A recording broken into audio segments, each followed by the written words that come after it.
पहले के पिता अपनी बेटी के यहाँ पानी भी पीना पसंद नहीं करते थे। क्यों? आज के युग में जब ये बात किसी से बताई जाती है ना, तो लोग आज के साइंस के युग में बिलीव नहीं करते। क्या ऐसी मान्यता सही मान्यता है या गलत मान्यता है? आज के पीढ़ी से जब इस विषय पर हम बात करें या आप बात करें, तो आज की युवा पीढ़ी कहेगी ये मान्यताएं गलत हैं। तो पहले के लोगों ने ये मान्यताएं क्यों रखी? ये मान्यताएं सही थी या गलत थी? इसका गहराई से कारण क्या है जरा समझिएगा। पहले के लोग बेटी को दे दिया, उसका हाल चाल तो पूछते थे, दुख सुख में जाते थे, आना जाना करते थे, खाते नहीं थे, उसके हाथ से उसके घर का अन्न और जल ग्रहण नहीं करते थे। इसका कारण क्या है? इसका कारण यह है कि हम जिसे दे चुके हैं, दान जिसका कर चुके हैं, भगवान से ये प्रार्थना करते थे कि हे प्रभु बेटी के घर का ना खाना पड़े। मतलब वो इतना सेल्फ डिपेंड हुआ करता था पहले का आदमी, आत्मनिर्भर हुआ करता था पहले के आदमी, कि वह उसका बेटा सेवा करे या बेटा सेवा ना करे तो स्वयं वो आत्मनिर्भर है, उसे बेटी के हाथ का ना खाना पड़े, है ना। तो मतलब पहले के लोग सेल्फ डिपेंड थे। आज के लोग क्या हैं? अब जैसे किसी की दो बेटियां हैं, बेटा है ही नहीं, तो क्या उस पिता को क्या बेटी के घर पानी नहीं पीना चाहिए? पीना चाहिए। जिस पिता के पुत्र नहीं है, जिस बाप के केवल दो बेटियां हैं या एक बेटी है या चार बेटियां हैं या 7 बेटियां हैं, तो आप बेटियों के यहाँ रहकर उनसे सेवा ले सकते हैं बुढ़ापे में, वो भी तब जब आप मजबूर हो जाएं। जब तक आप स्वस्थ हैं तब तक आप अपना करें, पर मजबूर हो जाएं तो बेटियों के यहाँ आप जा सकते हैं, कोई पाबंदी नहीं है। पहले के लोग ऐसे हुआ करते थे, बेटा हुआ ही करता था, और बेटा नहीं होता था तो भाई का बेटा सेवा, पहले तो ऐसा था ना कि भाई का बेटा भी अपने चाचा या ताऊ की सेवा कर लेता था। पहले ना सेवा करने को बहुत अच्छी बात मानते थे कि हमें सेवा का मौका मिला है। पहले श्रद्धा से लोगों की सेवा करने की भावनाएं होती थी। पहले जरूरत ही नहीं थी बेटी के यहाँ जाने की, पर वो दौर अलग था, समय बदल गया, युग बदल गए। युग मीन्स बहुत काल बदल गया। वो युग अलग था, ये युग अलग है। वो समय अलग था, ये समय अलग है। तो आज के समय पर आज तो बेटा ही सेवा नहीं करता, बहुत सारे बेटा हैं पर बेटी सेवा कर रही हैं, तो कर रही हैं, वो अच्छी बात है, करना चाहिए, हर बेटी को सेवा करना चाहिए। यदि कोई बाप बेटी के घर जाए, खाए पिए, रहे, पानी पिए, तो कोई पाप नहीं है। पाप तब माना जाएगा जब आपके पास सब कुछ है, सेवा बेटा है, करने वाला है, सेल्फ डिपेंड है आप, फिर भी बेटी के यहाँ पड़े हैं, वो गलत है। इसका एक साइंटिफिक कारण समझिएगा। पहले का बाप बेटी के घर ज़्यादा नहीं जाता था, पहले की माँ बेटी के घर ज़्यादा नहीं जाती थी, पहले मोबाइल भी नहीं था। तो पहले और आज में एक अंतर आपने देखा होगा। आज जितने भी पति पत्नी में झगड़ा होते हैं या सास बहू में झगड़ा होते हैं, उसमें अधिकांश झगड़ा करने वाली पत्नी या झगड़ा करने वाली बहू, यदि वो झगड़ा कर रही है तो कहीं ना कहीं उसके झगड़े में उसकी माँ का सपोर्ट होता है। बोलो हाँ या ना? उसकी माँ का हाथ होता है। आज 100 में से 95 तलाक माँओं की गलती से होते हैं। बेटी तो ना समझ होती है, बेटी तो ना समझ होती है, मम्मी हमसे ये लड़ाई करते हैं, झगड़ा करते हैं। बेटी माँ बोली एक काम कर, सूटकेस तैयार कर, हम गाड़ी भेज रही हैं, चल तू आ जाना। जरा सी बात हुई तो माँ गाड़ी भेज देती है, गुंडे भेज देती है, चल आ जाना। आ गई, घर में पड़ी है, रहते रहते दूर रहते रहते दूरियां बढ़ गई, फिर क्या हुआ? तलाक हो गया। तो आज ये मैं नहीं कहता, अखबार में मैंने एक बार पढ़ा, स्टडी की लोगों ने, और बताया कि आज जितने लड़का लड़की पति पत्नी के झगड़े होते हैं उसमें अधिकांश माँ बाप के कारण होते हैं। ये बात सही है या गलत है? यदि आप सही कहेंगे तो हम सही मान लेंगे, आप गलत कहेंगे तो हम गलत मान लेंगे। आप क्या कहते हैं? लड़की के, पत्नी के और बहू के झगड़ा करने में उसकी माँ और उसके बाप का हाथ होता है कि नहीं? बोलो हाँ या ना? होता है। आप सही मान रहे हैं इस बात को? तो फिर हम भी सही मान लेते हैं।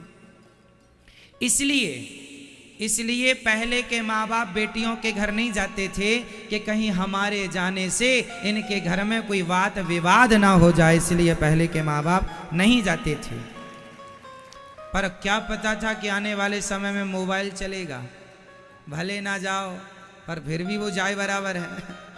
एक एक घंटे बेटियां चिपकी रहती हैं मोबाइल में, माँ आज हमने ये खाया, ये बनाया, आज हमारी सास ने ऐसा कह दिया था हमें।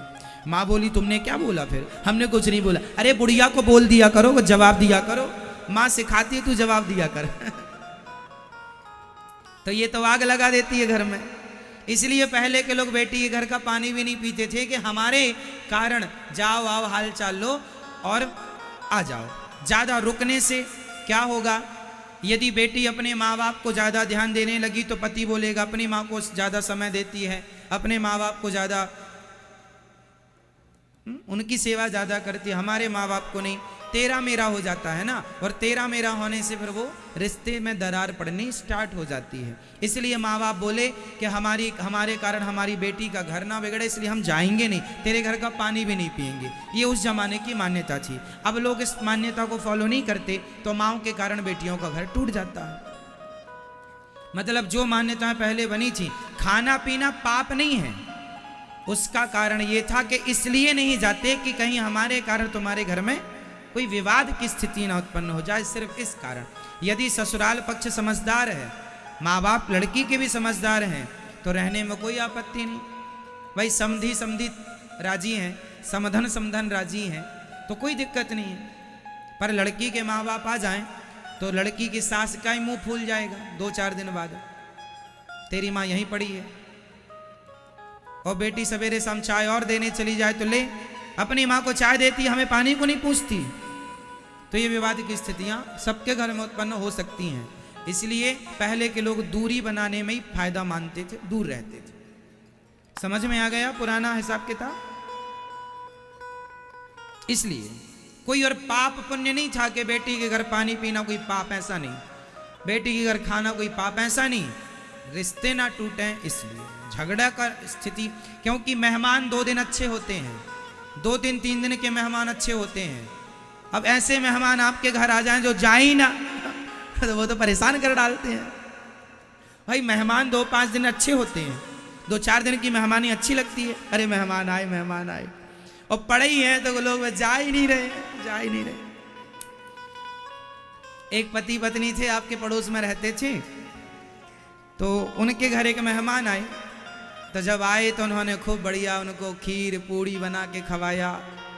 दूसरे दिन बड़ा खवाया, कढ़ी और चावल खिलाया। तीसरे दिन फिर उन्होंने बढ़िया आलू के पराठे बना कर खिलाए। चौथे दिन मेहमान को फिर बढ़िया सा उन्होंने अच्छे पकवान इत्यादि बना कर खिलाए। तो पत्नी बनाए और मेहमान खाएं। पति पत्नी कहे मेहमान आए हैं, खाओ पियो। अब मेहमान को इतना बढ़िया खाना पीना लगा कि बेचारे वो मेहमान ठहर गए तरीके से। 2 दिन हो गए, 4 दिन हो गए, 6 दिन हो गए। अब पति पत्नी में खुसर पुसर चालू हुई, क्यों? ये कब जाएंगे? पति बोला अब चले जाएंगे, शायद कल चले जाएं।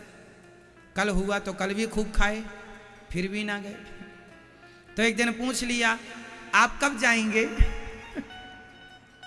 आप कब जाएंगे? उन्होंने कहा नहीं अब हम जाएंगे ही नहीं। बहुत अच्छा लग रहा है। अब तो पत्नी ने मुंह फुला लिया, हे भगवान। अब उनने प्लान किया कि इसको कैसे भगाएं। बोले ये क्यों नहीं जा रहा है? बोले लहट गया है खाने में। खाने को लहट गया जानते हो? खाने को लहट गया है। एक काम करो, अब 2 दिन घर में भोजन ही मत बनाओ, और हम तुम आपस में लड़ते हैं। जब हम तुम लड़ेंगे पति पत्नी तो ये भाग जाएगा। पति बोला हम तुमसे कैसे लड़े, आज तक तो कभी लड़े नहीं। पत्नी बोली झूठ मूठ का लड़ना। अब पति पत्नी ने झूठ मूठ की लड़ाई शुरू की। उसने उसको ऐसा कहा, अरे तुमने हमें ऐसा कह दिया, आज हम भोजन ही नहीं बनाएंगे। अब मेहमान बाहर सुन रहा है, बोले लो आज तो भोजन ही नहीं बनेगा। अब जैसे तैसे भोजन नहीं बनाया, पर जो रखा था वो दोनों अंदर पति पत्नी ने खा लिया। मेहमान को कुछ नहीं मिला। आज पूरा दिन मेहमान भूखा रहा। दूसरे दिन फिर सवेरे सवेरे लड़ लिया। मेहमान को लगा राम राम, अब तो लगता है भोजन मिलेगा नहीं, तो मेहमान अपना बोरिया बिस्तर तैयार करने लग गए। और आज पति पत्नी ने जोर से लड़ाई की, जोर जोर से, बाहर खूब आवाज जाए, खूब लड़ाई भिड़ाई की। आज हम खाने को नहीं देंगी तुम्हें, बनाएंगे नहीं, जाओ, तुम ऐसा कहते हो वैसा कहते हो। खूब लड़ाई हुई। मेहमान को लगा दाल गलने वाली नहीं, मेहमान जाने लगे। और जब मेहमान गए तो पत्नी रो रही थी, रोने का नाटक कर रही थी। तो पति बोला, अरे काहे रो रही है, वो तो चले गए मेहमान, हमने तो तुम्हें झूठ मूठ का डांटा था। पत्नी बोली, हम भी तो झूठ मूठ के ही रो रही थी, हम सही का नहीं रो रही थी। पति बोला, हम भी झूठ मूठ का नहीं डांट रहे थे। तब मेहमान आके बोला, हम भी झूठ मूठ के गए थे, हम भी कोई सही में छोड़ी गए। जैसे तुम झूठ मूठ का लड़ रहे थे, ऐसे ही हम भी झूठ मूठ के गए, वहां से लौट के आ गए। अब मेहमान बोले, चलो बनाओ। तो ऐसे मेहमान भी बेकार जो जाए ही ना। इसलिए आओ जाओ ये अच्छा है।